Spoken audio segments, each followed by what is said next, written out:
کہ امت مسلمہ متحد ہو کر انتشار سے نکل سکتی ہے۔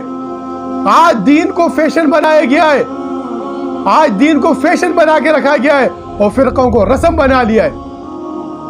دین فیشن نہیں ہے، فرقے رسم نہیں ہے، دین تو مشن ہے۔ ان الدین عند اللہ الاسلام۔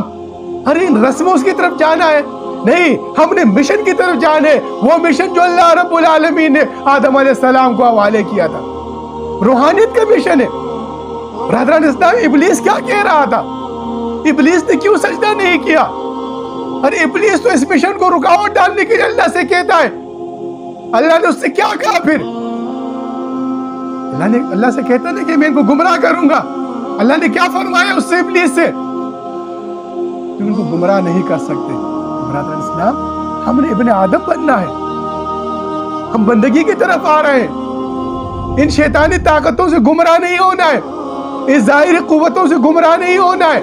ہم نے حضور نبی کریم صلی اللہ علیہ وسلم کے اس روحانی مشن کو سمجھنا ہے، اسلام کی نشات ثانیہ کے اس روحانی مشن کو سمجھنا ہے۔ ہم نے دیکھنا ہے آج جو سوشل میڈیا کے ذریعے یہ ایک بہت بڑا واویلا شروع کر دیا گیا۔ میں نے اس سے پہلے درس میں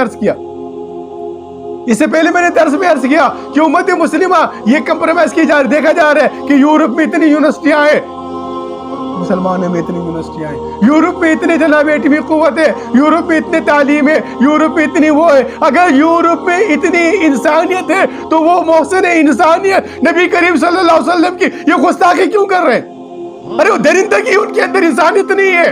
انسانیت تو دین کے اندر ہے، انسانیت تو اللہ اس کے رسول کے طریقے کے اندر ہے، انسانیت تو اللہ کے بنائے ہوئے راستے کے اندر ہے۔ ان الدین عند اللہ الاسلام ہے، جو دین کا راستہ ہے وہ اسلام ہے۔